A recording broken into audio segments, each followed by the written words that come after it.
G'day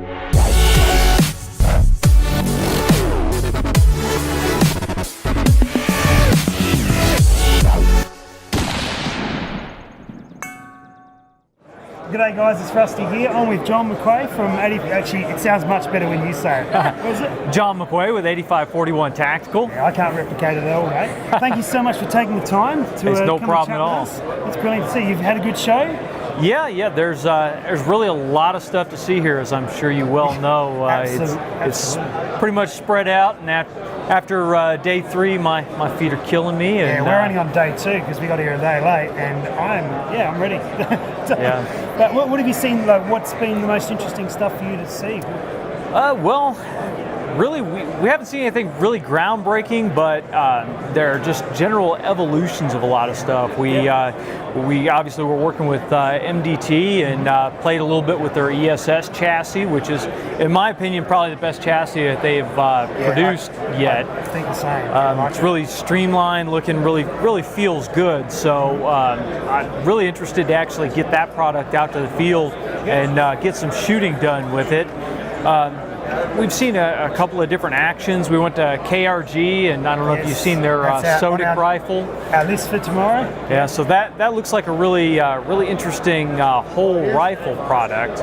On the lower end, if you get a chance next time, try to make it out to Industry Day, because you actually get to shoot some of the stuff. A lot of the different companies are bringing out some great entry level, some production class rifles.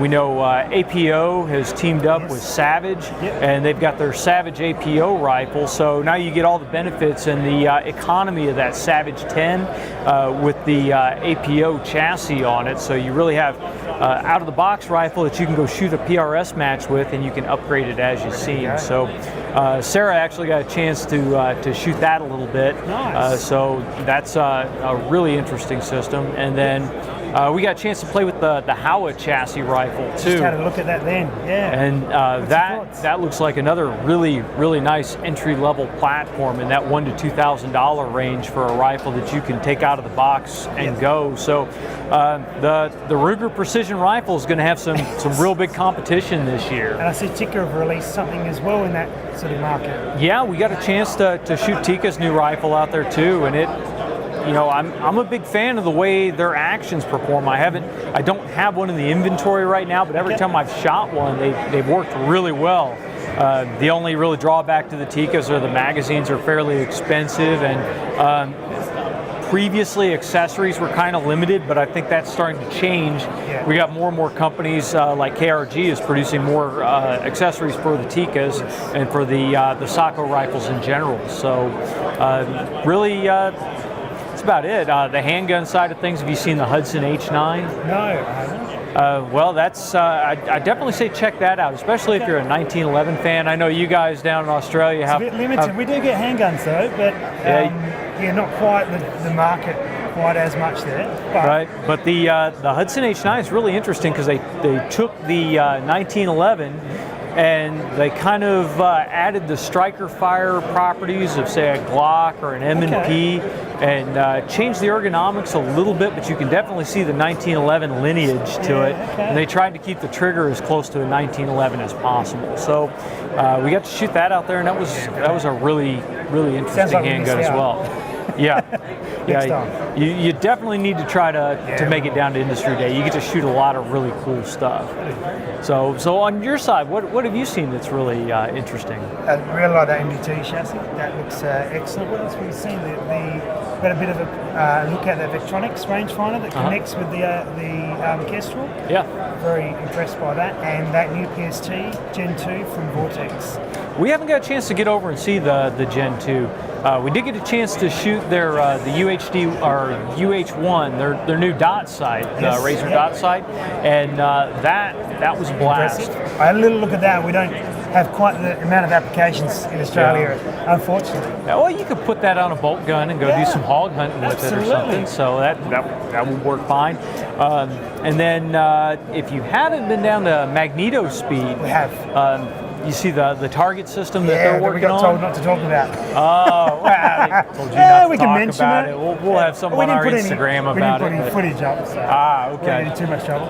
But yeah, that will be a really Yes. interesting product when they release Said that. to Ivan So that we'll take 10 of them. we'll keep our lips sealed on that until they now. decide to release that Yeah, stuff. that's So, exciting. but we've got a day and a half. Well, no, we're halfway through this day, so Yeah, we've pretty got much. until tomorrow afternoon to wrap stuff up, and we're gonna be working our butts off. So. Terrific, mate. I wanted to know, how did you get into doing what you do with 3541? Well, of course, my background is as a Marine Corps Scout Sniper, and then I got out and didn't do anything with rifles or shooting for a good while. And then I realized I really missed precision rifle shooting and wanted to get back into it. And I started kind of on the message boards and the forums and searching the web for information on the civilian versions of the military stuff that I used.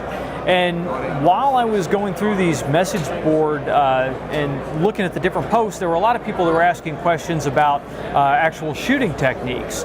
Well, the shooting techniques, regardless if you're military or civilian, are pretty much the same. How to apply the trigger press, things like range estimation with your reticle and all that. So I found myself answering those questions because I wanted to be part of the community and give something back to the information that I was taking. So I started to write these same posts over and over again and thought, okay, well, instead of writing the same post over and over again, I might as well make a website, and that way I can say, hey, here's the link. You can go read the extended article with pretty pictures and all this stuff. So I started out doing that. Did a couple of articles, realized that the camera I had at the time was not the best for taking those kind of photos. It was fine for vacation snaps, but for professional looking stuff, it didn't work. So I picked up a Canon DSLR and realized, hey, this thing has a movie mode on it, and started playing with the movie mode, and it kind of took off from there. I realized that I could post videos on YouTube, and as I was building out my own rifle and getting it set up the way I wanted, I realized that I had a decent enough background that I could say, hey, this is why this works well, or this is why this doesn't work well for what I'm doing. So it kind of rolled into the whole review thing, and it just kind of took off from there. We love what you do. Any plans to get down to Australia for a shoot? You know, there's always the possibility. Sarah's nodding quite significantly. Sarah's got some friends in Australia as well.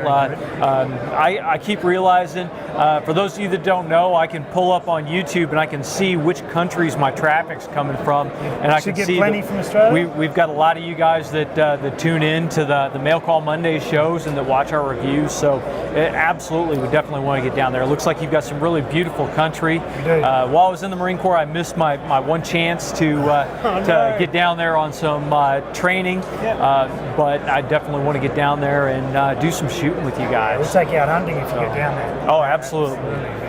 Thanks, John, for your time today. Hey, no problem, We're Rusty. big fans, and hopefully we get a lot more people checking out Mail Call Mondays and the reviews as well. Oh, awesome. Terrific. Enjoy the rest of the show. Thank you very much. Cheers. This part of the Flinders is classified as one of the oldest parts of rock formations in the world. A lot of geologists come here to enjoy playing with these rocks. We enjoy it just because it looks absolutely spectacular.